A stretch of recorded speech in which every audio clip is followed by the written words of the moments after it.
We watched I Am Celine Dion, and let's talk about it. Grab a drink, grab a snack, and let's go back.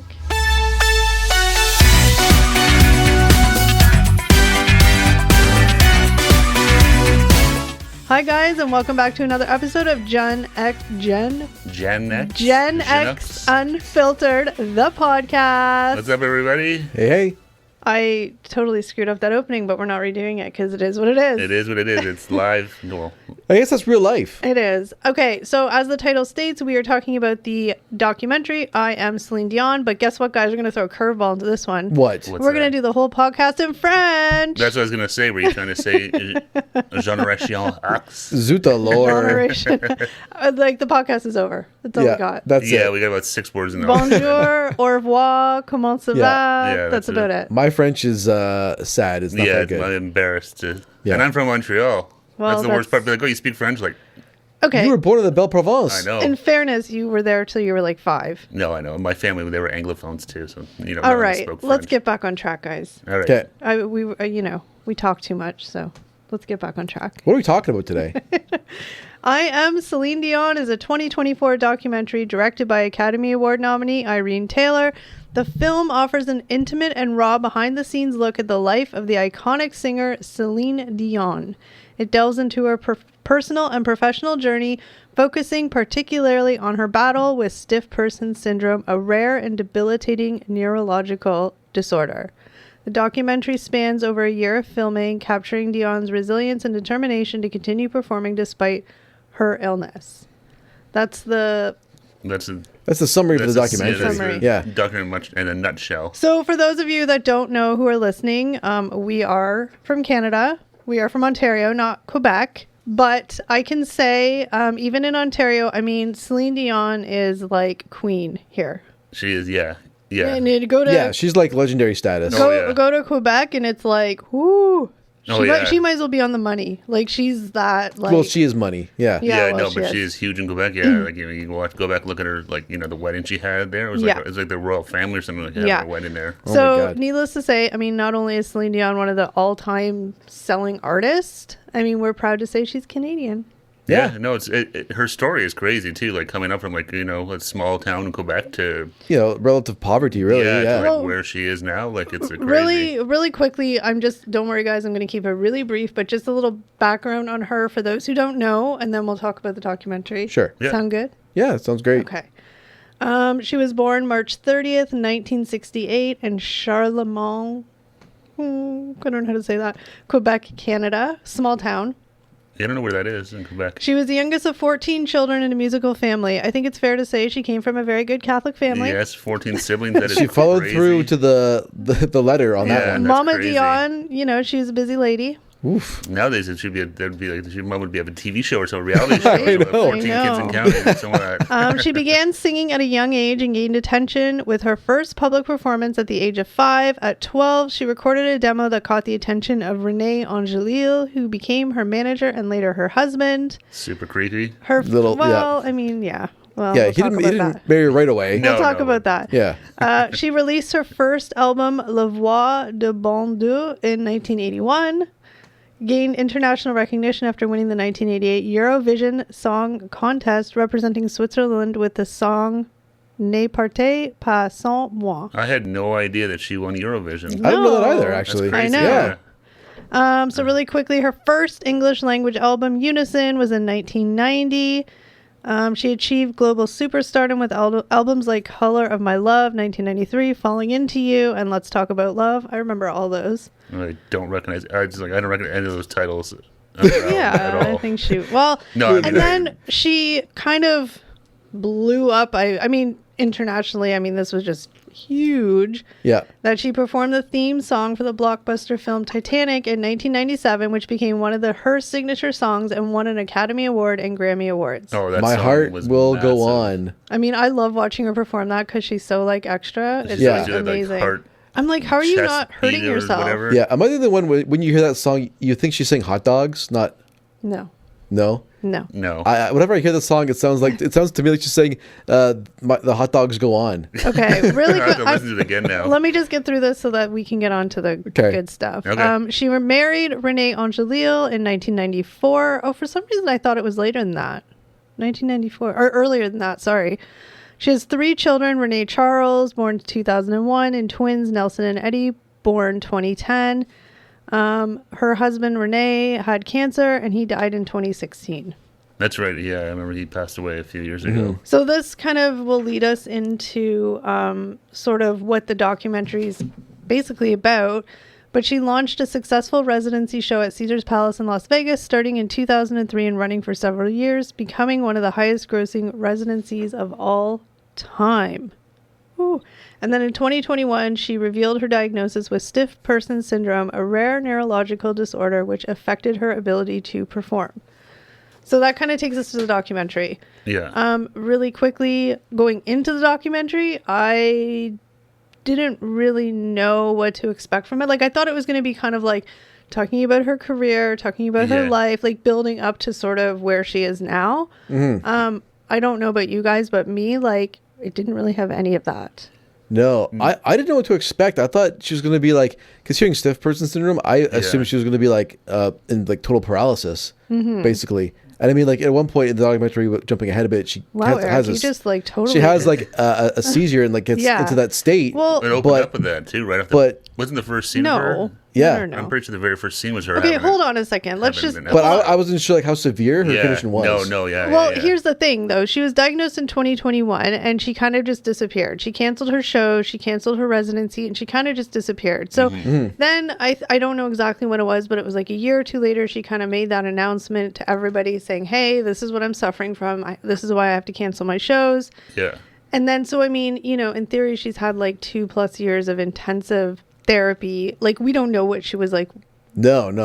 Yeah. So she's had very intensive therapy. And I mean, she's still not, I mean, just based on what they're showing in the documentary, she's still not, she's very frail. Well, no, but so just the way you're talking though, so like she filmed her message on the documentary, right? Okay, I don't know. I thought maybe it was just I'm assuming that was the one where she was there crying. No, because I'm pretty sure saying that how much I miss you guys and love you, and I have. Maybe I don't know. So I'm saying I think this is all happening because it was obviously during the documentary. Because it's obviously during COVID, right? Yeah. Well, because everyone was wearing masks and stuff like that. So no, I'm not. But I think I know. So okay, we're watching it right now, but I mean the documentary was filmed over time when she was diagnosed, so I understand. So maybe today, today, who knows what she's actually. I mean, we've seen her make a few public appearances, and she seems to be a lot as frail. Yeah, she was just out at the NHL draft. Yeah, with the Montreal Canadiens. Go Habs go! She announced their first pick. So, okay, really.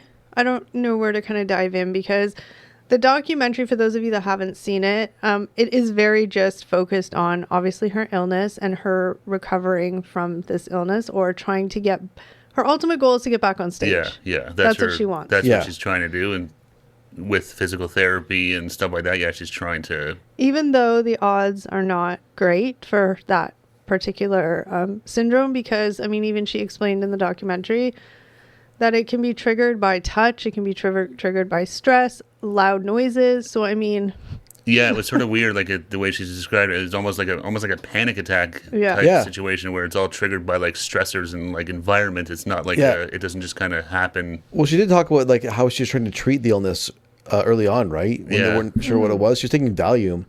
She said like she got like near fatal doses of Valium and trying to like treat these like these symptoms you're talking about, right? Which are brought on by stress.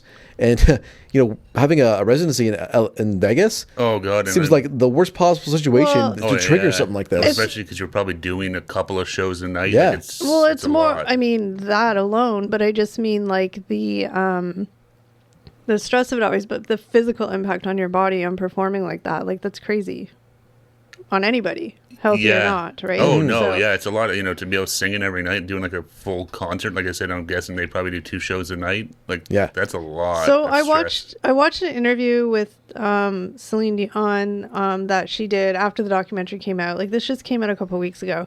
And she said that doing this documentary was her love letter to her fans. She's like, so many of my fans send me so many encouraging letters and you know, fan letters. And she's like, so this is my letter to all of you guys. So I don't know. I get that. I mean, it's great. She was very intimate in the documentary. I mean, she showed and she was vulnerable. I mean, yeah, no, she definitely didn't hide anything. Yeah, no, she didn't hide anything, and she was sad. Like, I just got the documentary is just very sad.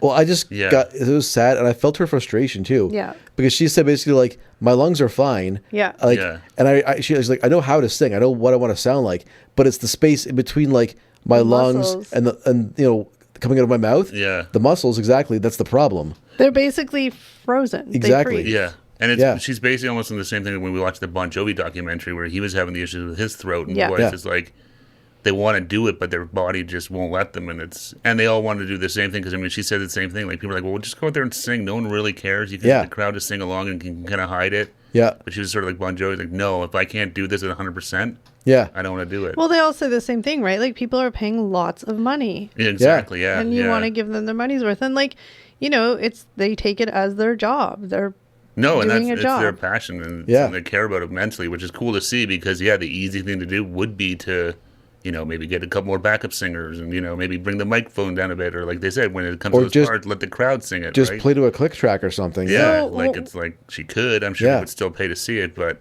One scene that I thought well, I mean, there's two scenes, but for different reasons. But one of the scenes that I found, oddly enough, to be the most impactful, I don't know if you guys disagree or not, you can say whatever after I mention it, but just because, I don't know, it was when she went to the storage locker, it was very sad, but also like, I don't know, so she has this giant storage locker where she keeps all of her dresses, all of her outfits, all of her... Let's be real, it's everything. A warehouse. Okay, warehouse, whatever. Yeah. But I'm just saying, so she's going through all this stuff and, you know, she remembers I wore this dress here, and then she's telling us about like how the dress was made, so it was like for comfort. And you could just feel her like sadness, but also happiness, but like sadness because it's like, am I ever going to be able to do this again? That's, you know, I think she truly loved what she does, you know, and to have it kind of just taken without any choice.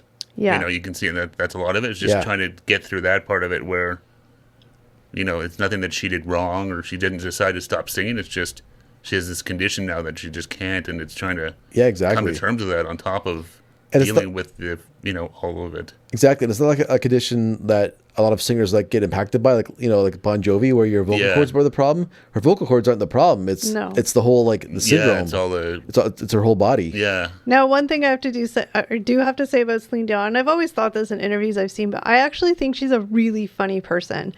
She has a very dry sense of humor. I think it's with the French accent as well. Like some of the words she says, like her English is very good, but I mean, she's very French. Mm-hmm. And some of her like terminology or slang is kind of funny. And like the scene in the warehouse where she's talking about the shoes, I was like, oh my gosh. And she was so serious about it. Do you guys remember that? Yeah. Like she was serious. She's like, no, like the shoes, no, what did she say? I don't choose the shoe. Can't remember what she said. Basically, she's like, anywhere from a size 6 to 10, I make them fit. Yeah, she's like, I don't care how small they are or how big they are. I'll stretch my feet out to make them fit, or I'll cram them in there. Exactly. Just, if I want the shoes. She found a pair of shoes that were beautiful. She didn't care what size they were. Yeah, I'll make it fit. I just thought that was super funny because the way she told the story, I don't know, it was just really funny. She's very like passionate about it, but... Yeah, I mean, that scene to me was just very emotional. I guess that's the word. I don't even really know what the emotions were, but it was just very emotional because you could feel her emotions. Yeah, you could tell she was definitely in a weird, you know, like this nostalgia kind of like melancholy almost. Like, but also like looking back on all these great times, but again, sort of being with the whole like, will I ever do this again? Yeah. And she surprisingly, again, maybe the whole premise of the documentary was just to talk about like her, which is fair enough, but she didn't really talk about her. I don't even think she mentioned her husband at all, to be honest. Maybe like in passing, maybe his name came up a few times, but that was kind of it. There was no real. Yeah, I think they mentioned briefly. I think her husband gave her something. It's like a piece of jewelry or something. She kind of like holds on to it. It reminds her of him. Oh yeah, that was about it. I think. Like wedding band or whatever. They were again. We're just observing from the outside in. Obviously, we don't have a personal relationship with Celine and her late husband. Yeah, but I mean, It was definitely a fairy tale. Like, they were like in love with each other. Like, they would have been together. Well, I mean, they were until the day he died, but I mean, they would have been together forever. He was quite a bit older than her, which unfortunately sucked for her. Yeah. But I mean, they were definitely like in love. Like, you know, they were always together. Yeah, no, she definitely seemed to, Like, she adored him. Connection there. Yeah, I mean, I make a joke about it. It's a little weird that he met her when she was 12. That always seems a little weird, creepy. I mean, let's just assume everything's on the up and up. And well, they had whatever. You know, they have 3 kids and seem to be a happy marriage. So, you know, who am I to judge? I think he's like 20 years older than her or something. I would assume he's got to be. If he was her manager, then I would assume he would have been. You know. I mean, and let's be real though. She had a passion for singing, obviously, but I mean, he kind of like saved the family, made her. Well, I don't. Yeah, I mean, I still can't believe she was in Eurovision. I had no clue. And for Sweden too, that's Switzerland, which is, I mean, obviously Canada's never in Eurovision because we're not in Europe. But So how she kind of got into Switzerland? I'm not sure crazy, how it worked out. Yeah. But she won. I had never heard that before. Yeah. Now I think it's pretty undisputable. That Celine Dion, I should say in my opinion, I don't want to talk for anybody else, but in my opinion, Celine Dion is one of the greatest singers of all time. Yeah, she's Fight me, Eric. I'm not gonna fight you on this. Yeah, no, she's. I'm just hearing hot dogs go on. No, okay, like she's a ballad singer. I mean, 90% of her songs are like love songs. Yeah, she has an amazing voice. And she talked about how high and low she could go. Or whatever. Exactly, it was, like. And that kind of was what stiff person syndrome. She found it impacting her voice, right? She couldn't, you know, when she does her like stretching for her songs. She found she couldn't go low enough anymore. And we're talking about like impactful scenes in the documentary, right? For me, that was one of the most impactful scenes was when she's trying to sing. She's trying to like record a song in the studio. And you can hear she's just like singing this higher register. It doesn't sound like Celine. It's her singing, but it just doesn't sound right. And even she knew it was shit. Exactly. She knew. She listened back. She's like, let's, you know, to her point, she's really trying to persevere. She's like, let's do it again. Let's do it again. But you could hear it's not right. And she heard it too. She knew it too. She was like, this is not. And it was like, wow, this is like, you know, it's really like, that was, to me, was probably one of the most impactful scenes was to sing like how this had affected her voice. Hearing her actually try and sing. It's like, for any listeners out there who are like, oh, I don't know, I've never heard of Celine Dion's songs. Like I said, if you've heard the Titanic song, which I think pretty much everybody in this world has at some point, that's her. That song was, it's massive. That song, that movie, but was like 97, I guess it was. Yeah, exactly. Was huge, if you were like alive in 97, like you could have not, there's no way you didn't like hear that song. I mean, and like I said, she's up there with like Whitney Houston to me. Like she has such range, and even like they were showing some old clips of like, you know, footage from whatever. I'm sure she's been recorded doing numerous things over the years. But they show, and like just her ability like on the spot to just belt out a song and hit those notes. Like what? Like she just kind of does it. It doesn't seem like it's just so natural to her. And then she kind of went through this era in the 90s where I called her like pop bad girl era, considering Celine Dion is like love song central. Pop bad girl era. Because she had the short hair and she's doing all the like, she's wearing the leather on stage. I forgot about that. Was like, you know, like I mean, it was the 90s. She was trying to compete with like the Britney Spears and Christina Aguilera's. Well, I don't know about that. I mean, she was still like ballad pop, but like she was for her, it was like, you know. But speaking of that, did you hear what she said in the documentary? She's like, I always wanted to be like a rock singer. Which I believe, because if you watch her perform, because then she could get away with the raspy voice. But if you watch her perform in like all the performances she's done, she definitely like she's a ballad singer, but she's not just standing there like she's like moving and she's not walking around. She looks like she's having a blast on stage. Like, really enjoying herself up there, having fun, like dancing. She's not just like. An opera singer singing into a microphone, not moving like Pavarotti or something. No. She's like, you know, she put on her show and stuff like that. And then obviously one of the big scenes in the movie, which I knew was going to happen because I had seen clips, but you know, whatever, was she actually had I don't know what you call it, an episode on camera. A seizure, I think, And one of the things was the people filming it, like in an interview, she said they were like, oh my gosh, we like, because they happened to be filming when it happened. They're like, we'll take it out. And she's like, no. No, that's good. I mean, because that's the thing, and we sort of touched on like this whole documentary is strictly sort of about this season of her life where she's battling this illness and stuff. So it was good that they left it in because... But I think that the title was a little misleading. I Am Celine Dion. I thought it was going to be kind of like a more of everything. That's what I was expecting. Yeah, I thought there was going to be a much more like kind of about... Like they obviously talk about her family. They show clips of her growing up and they do talk about little. it. But it's a minimal part of the story, Yeah. Well, sorry, I'm jumping around. They're going to go crazy. I'm sorry to the listeners, but we'll go back to what I was just talking about. But Steve mentioned earlier when I was talking about her marriage and stuff, about how big of a deal in Quebec her marriage was. Yeah. It was on TV. Oh, yeah, and it was like was it the Notre Dame de Grâce? I think it was like the biggest... Notre Dame, or was it the Basilica? I don't know, whatever it was, but whatever the biggest church in Quebec and Montreal is, like it was huge. If you're a student... if you went to school in like the 90s in Ontario, you probably had a school trip to Quebec and you probably visited that church. Probably, yeah. That's the church where they have all the like crutches and stuff, right? No. That was in that's Midland has that. Oh, no, that's not. I went to Midland.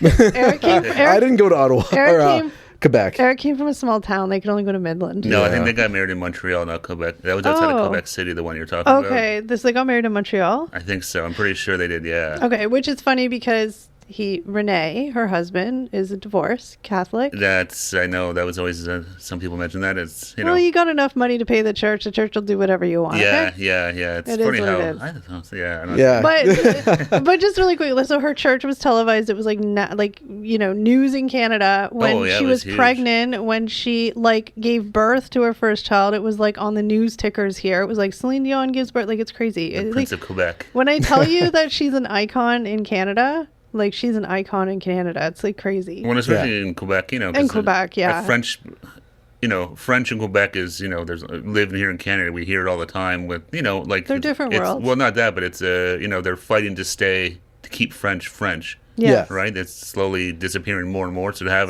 they're very protective of their culture. Yeah, exactly. So to have a girl that is fluent in French, even now, like you said, English is obviously her second language because you can hear, you can hear a French accent. She's still kind of...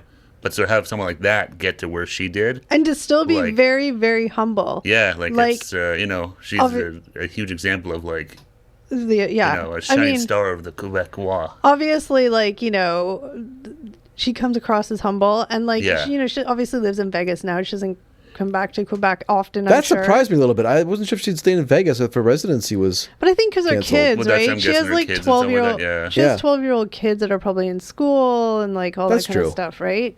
I mean, she's got a whole life there now, I guess. Yeah. And I mean, maybe she wants to get back. Maybe she loves Vegas too. Well, and that too. Like I said, maybe because I don't know what her deal is with her residency, but I'm guessing she's hoping to get back into it. So it's but let's be real. Most people, celebrities who came from Canada and moved to the state, they don't come back here to live. Very rarely. Not many of them. No. They've made their life out there. Well, especially if you're in the entertainment business. You know, like Hollywood, LA. Because even in Vegas, right, Los Angeles is 3 hours away and stuff like that.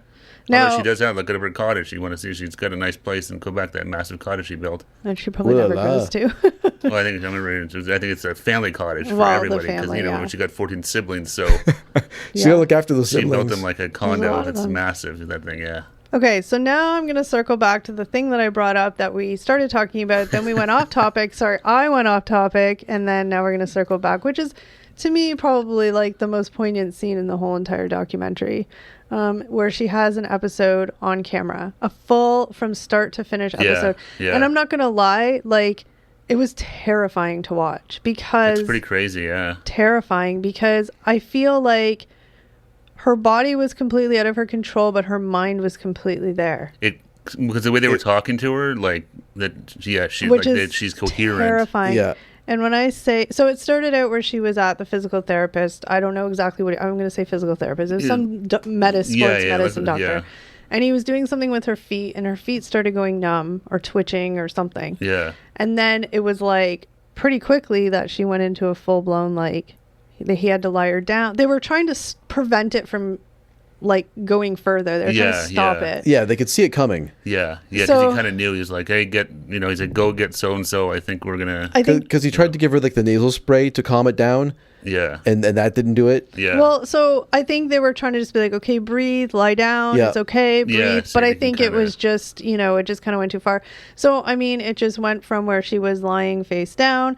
She started like twitching. I wouldn't say seizure per se, but like twitching. No, she kind of just like froze up almost. She stiffened up entirely, yeah. To me, it was like her hands and her feet. Like when I say, if you haven't seen it, when I say she was literally like a stone statue. Well, because they roll her over and it's like... stiff as a board. Yeah, she's basically just like...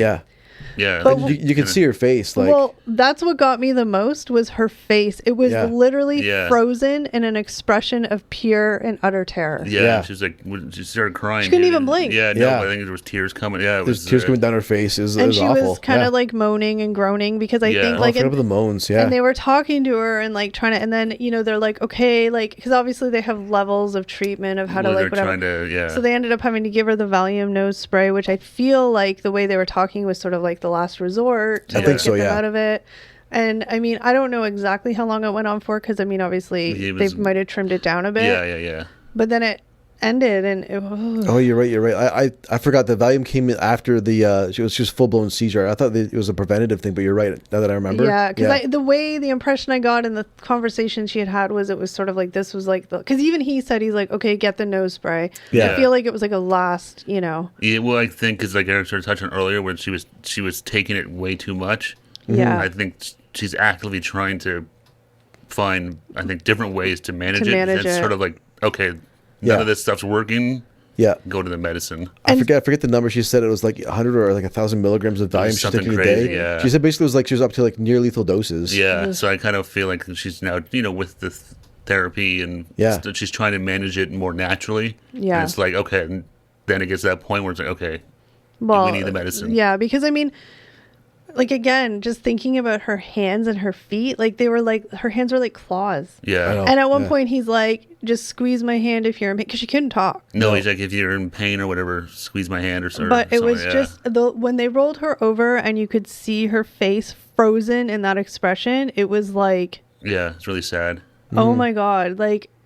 And I mean, I'm not saying this to be anything other than just factual what it was. I mean, it was a horrific face. Yeah. It was just terror. And like I said, she didn't even blink. Yeah. Well, and that's the thing, like, because other than the first time here, when it first kind of came out that Celine Dion had this syndrome, I'd never ever heard of it before. Yeah. So I was expecting it more to be like, she was like wheelchair bound like all the time. Like I think it's just the episodes that flare up. No, and that's what I'm saying. It's just like it's these flare ups that just happen and they're uncontrollable and they have. But I kind of thought just the name of it that like she would always have like I don't know her hands were always exactly. Stiff that's exactly what I thought that she was always going to be like in that prone position. Yeah. If you know, like she did mention like when she was walking, like. I think she's in pain a lot of the times walking and stuff. Yeah. Oh yeah. She showed like her. She was still on a lot of like medicines. Yeah. She showed that counter. Like, she had her like her AM and her PM medicines and stuff. Even like a lunchtime one. It was quite the pill case. Yeah. I mean, thank God she obviously has the resources to get all the treatment in the world. Yeah, I mean, right? she has the ability to have around the clock help and physical therapists and everything else. I think that's a whole different conversation. But imagine you didn't have like the resources for all. Well, you wouldn't have those treatments. The medicines that the in-home care, all that stuff. You would probably have the medicine, but not like the physical therapists and the sports doctors. Here's the Valium and but also too, I totally lost my train of thought, and I was going to say something. Oh no, I forgot. It was related to what you guys were saying. Oh. I think at one point in the documentary, she did say that this SPS affects like 1 in a million people. Yeah, she definitely says like 1 in a million. Yeah, because I don't like I said, I've never heard of it before. Same. No, okay. I'm not a doctor. I don't claim to be a doctor. Nothing like that. But to me, in that moment when she had that episode, it was almost like somebody who, like ALS, where their body is completely not theirs, but their brain is like totally functional. That's basically what it seemed like. Yeah, and that was terrifying to see. You're like a prisoner in your own body. Yeah. It was just terrifying to see. And I mean, I'm not trying to compare one to the other, but that's just sort of what it equated to me. And it was just like, ooh, it was terrible. Like the look on her face, like I can close my eyes and still see that. And I just you can't help but just feel immense like compassion. It's and it just goes to show, right? You have all this money and wealth and talent, but if you don't have your health, it's all for No, exactly. really quickly to kind of like lighten the mood again. I'm gonna say. So her two twins, I think they're like 12 or they must be. Sure he had the little 12-year-old mustache. That awkward teenage stage where they're kind of sort of still kids, but not quite kids anymore. So her two teenagers were, so her oldest son, who's in his 20s now, he was not in it, which surprised me because he's the one, like, he goes to all the, like, red carpets and interviews with her. So I don't know why maybe he just wasn't available to be in it. Yeah, like, he's not, like, he's in the public eye with her. Like, he's her biggest supporter. Oh, okay. Like, he went to the premiere with her and all that kind of stuff. Okay, But so the two youngest, the twins, they're like 12, 13-ish. I can't remember when they said she was, 2010. So they'd be like 14. Now, they showed a couple of scenes with them in it, and like her house, of course, it's a beautiful house, but the one scene where the kid was in his room gaming, Steve and Eric were like, what? Oh, yeah. Oh, my God. And then what happens? I was like, what? Remember, they're gaming, and then the guy comes and he serves a milkshake. Oh, my God. The guy coming. Yeah, I know. Yeah, they're like there's a butler or somebody coming, gives them like a perfectly like formed like 1950s style like milkshake on a tray. Oh man, these kids are living the life. I know. Yeah, and then his gaming setup. Well, they each had like matching like Oculus Rifts. Yeah, but they had like this little like they were like in a chair like I'm in now, but then there was like a wraparound screen in front of them. They had their headsets, they had microphones, so they could like go live obviously on Twitch or whatever. Like it was like this whole built in with like the gamer chairs. It was a fully immersive setup. Yeah, and they each had one. I'm like, oh man. I know. I was thinking though, it must be funny too because the brothers, like the two of them are obviously like 10 or 12. They're other brothers in his... I think he's like, well, he was 10 years older, so he's like 22. 25, so I'm just thinking they must have two totally different experiences. Oh, like yeah. The younger son came up like during her Titanic era and all that stuff, so he was there for all of that, whereas now the two younger ones are kind of like... Well, he wasn't even... around for the residency, more or less. Hold on a second, I'm gonna... Yeah, so I'm saying it must be like, he was... No, I'm gonna fact, because I'm getting myself confused. So he... Oh, so he wasn't even born. He was born in 2001. So it was like, yeah. What am I? Okay, never mind. But I mean, she was at the height of her career. No, but then, he would have seen more of that side of the fame versus like. And then the other, so they're 9 years apart. The others were born in 2010. Okay. So they're like 14 now. Definitely, because especially that was like I said, that was probably 2 years ago they were filming that. Yeah. I'm guessing because of the mask. Their mask looked like prime COVID time. They were by that. Yeah. They were only 6 years old when their dad died. That's sad. She was. I don't remember the story, and I won't do justice to say it. But I watched an interview with her. It was an older interview, I think, and she was talking about. It must have been recently after he had passed away. And the interviewer asked her, like, oh, like, how did your kids, like, how did you talk to them, whatever. Yeah. And she told this, like, really, like, sad story about how she told the kids. I've never seen it, but she's talking about that movie Up with the old guy. Oh, yeah, with the balloon. The balloon house, yeah. So that was sort of, because it was their favorite movie, so she was, I've never seen it, so I can't really speak to it per se, but she was talking about the balloons and, like, how, they were 6. They don't really get it. They just know their dad's not there. Yeah. So I was just, the way she was telling the story, I was just like, oh my gosh, it was so sad. But I mean, she just, again, we're just basing our impressions on what we see on TV, but I mean, she just seems like such a down-to-earth, like, humble person. She definitely seems like grateful for her. Yeah, but even just like but the fact that she's on this documentary, clearly not wearing any makeup or that. No, I mean, not hiding her illness. No, hey, more power, fantastic. She still looks good for her age, but a lot of celebrities would be willing to do that. No, and even if they're not, even if they are sick or dealing. Yeah. They're still going to have the glam squad to kind of make me look as good as possible. From what I could tell, just no, and this I mean, and I'm not saying, like, I am all women, do what you want, don't wear makeup, like, be you. Like, I'm not saying this to be any negative towards her, but I mean, there was some scenes in that movie where, like you said, she didn't have makeup on, like, she clearly hadn't washed her hair, like, she was feeling like shit. Yeah. And I mean, she didn't look great, like, just because I mean, she has this illness too. Yeah, no, it was very vulnerable, right? She looked sick, normal. Well, I think that's exactly it. It's how that ties into the whole theme, which is what her showing her vulnerability here. Yeah, right. Yeah, like she showed, like, this is what I look like without makeup. I'm sick. This is what it looks like when I have an episode. Mm-hmm. Yeah, this is my voice. I can't really sing as good as I used to anymore. Yeah, she didn't try and like exactly. It was a good documentary, but it definitely was. Yeah, it was more like she's just down to earth and I think it was like. I think she. I mean, I shouldn't say I think, but my impression is that she wanted to really explain to her fans about why she can't perform anymore. Like, she really wanted them to understand why, and to have them understand that she would do anything she can to be performing for them. I think, and to show here, like, I'm trying to fix this. I'm trying to get better, get to a place where I can get back on stage and sing. Yeah. Also, just I had a flashback to the documentary. Can we also give honorable mention to her dog? The fattest dog of life. Oh, that dog. So he just cute. flopped anywhere, It was when he's just lying in the middle of the floor, like his legs and just spread-eagled sprawling on his stomach. Like, that dog was so fat, it was just like little, like, tiny legs sticking out from underneath it. Oh my gosh. He was like a big, like retriever lab or something like that. Yeah. And he was a retriever, but it was so cute. Yeah. But he was always there. He was lying beside her when she had her infusions, and, like, you know, that. Yeah. It just, I can't imagine, and I can't obviously relate, but, like, to have an illness or a disease, and there's millions of them out there, where, like, there's nothing that can cure it. There's not. All you can do is hope to alleviate the symptoms, and you try so hard, every possible thing, and there's no guarantee, and you just feel like shit. Yeah. It was definitely a documentary about Celine managing her symptoms. It wasn't really an in-depth look into, like, what stiff person syndrome is. No. It didn't talk about, like, you know, where it comes from, any theories about it, any, like, even, like, a lot of, like, treatments or new treatments or research about it. But I also kind of like that, though. Yeah. Because she's not a doctor. No, right? She's not. I mean, she could have had doctors on the documentary. I'm just saying that's I'm saying the documentary wasn't about stiff person syndrome so much. It was more about her managing the symptoms. I agree. Just her But my personal opinion is I kind of like that. It was more personal, right? To have a documentary where the doctors are on there talking about all these facts and this and that. No, it's kind of I'm not disagreeing with you. I'm just saying. No, I'm just saying that's how I viewed it, right? Yeah, for sure. I viewed the documentary as more of her journey with the syndrome. That's exactly what it was. It was really just. It wasn't like an informative piece about what PF is. No, and it wasn't. And we started saying the same thing. This wasn't like a whole, like, look back on Celine Dion's entire career.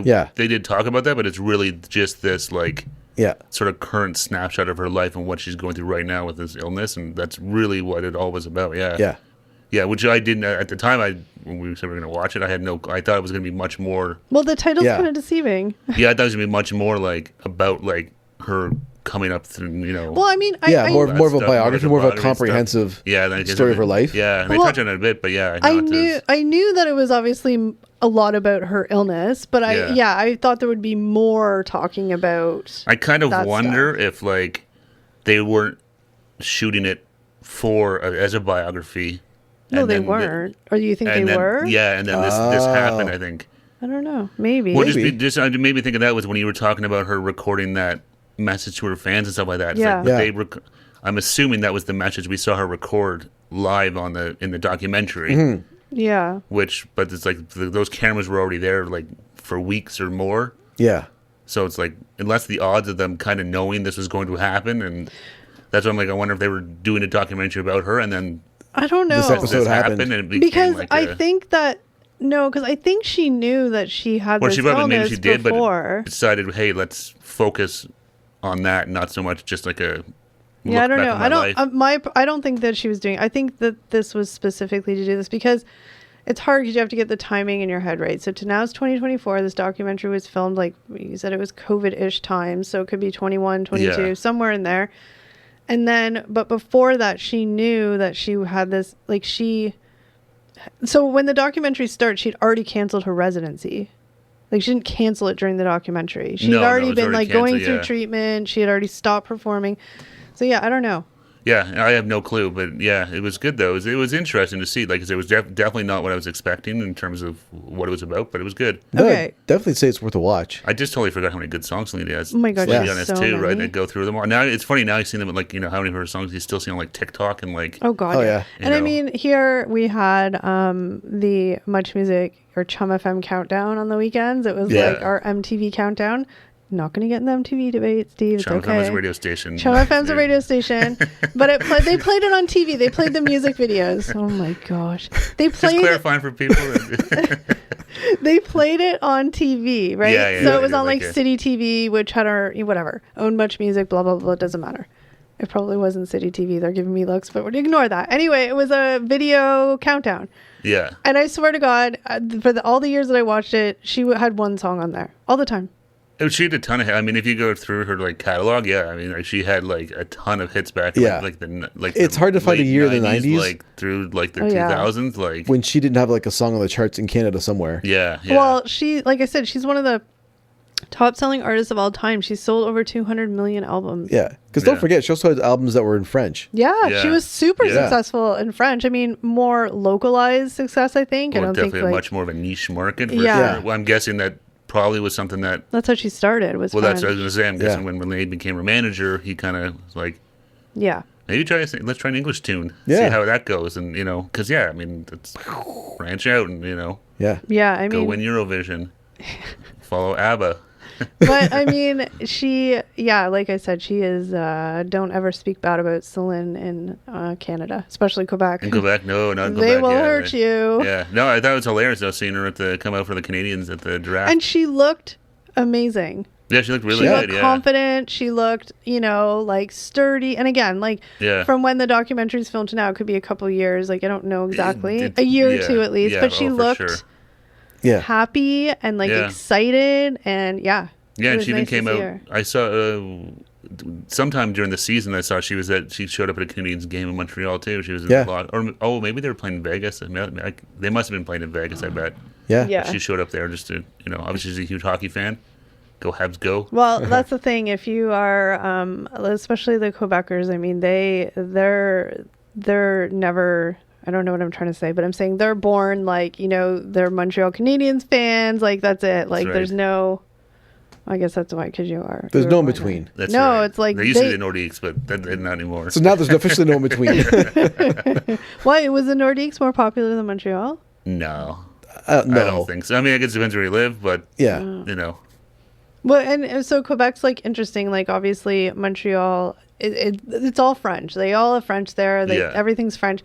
But Montreal has more English-speaking people, Montreal area, whatever. Whereas like Quebec City, it's more very French. They don't speak a lick of English there. Yeah, and they don't try to either. No, it's fact. Whatever. They're very proud of their language and their heritage. No, I mean, if anyone listening who's never been to Canada, like you come up here, everything is bilingual in Ontario. Across the country, except for Quebec.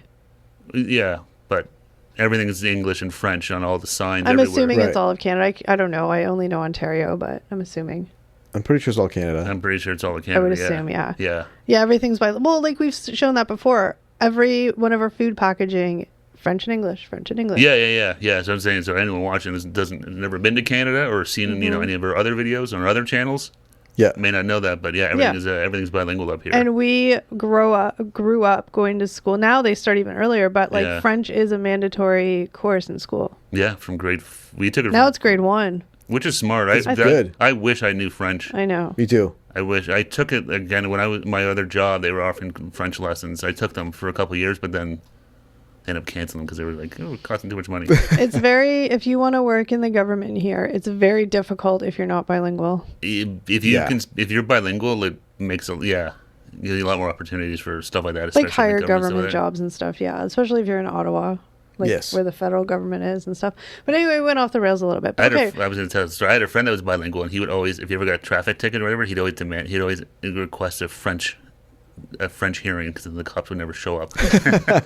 Smart guy. Very clever. Okay, before we end it though, quickly, I mean, I don't know if it really matters, but I feel like I need to ask the question. Did you like the documentary, Eric? Yeah. I said I think it's definitely worth a watch. I thought it was a good documentary. I thought it was a really insightful look into what is life like having stiff person syndrome and how Celine Dion is managing it. So I thought even if you're not a fan of Celine Dion, it's worth a watch. Mm-hmm. What about you, Steve? Yeah, I definitely want to check it out. It's interesting. Like I said, you do get a bit of the history of her and how she got to where she is, and then you see kind of where she is at now and going through this new chapter of her life and this illness and stuff. But I thought it was really good. So I would definitely check it out. Yeah, it was good, and you can't help but have especially if you're Canadian, have a sense of pride watching it, being like, It's always weird when you see someone that's like from Canada And yeah, because we're tiny, like we're small compared to all exactly country, to see them at the pinnacles of these, get to these heights of these industries that are like, Well, let's be real. Like we neighbor the United States, and the United States has most of the successful actors, singers. Like they have the entertainment industry. Don't argue with me. I'm just saying they have the entertainment industry. No, I know. And we have our own. Like we have Justin Bieber and Avril Lavigne. But I'm saying to make it like internationally from Canada, not a lot of people do that. No, not at all. But you look at some of the ones that have. It's crazy how big some Canadians have gotten over the years. Like you look at some of the biggest stars, even in the U.S., have been Canadian. Yeah, which is cool, and it's really awesome to see. I mean, considering there's 10, they had 10 times the size of us. Yeah, I mean, I don't think that Nickelback's on that level, but Nickelback, no, I mean, they have I was thinking more like take like Drake. No, I know, I'm just teasing because Justin Bieber. Nickelback's kind of like the joke of Canada, like because I shouldn't say that there are people that like Nickelback, but like the lead singer guys kind of just seems weird and annoying.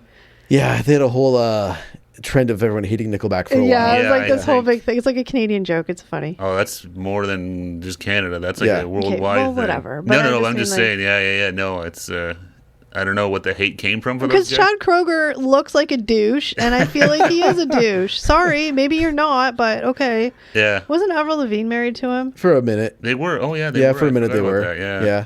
Yeah, a minute. But like, I don't know. He just looks greasy and slimy. Ugh. Yeah.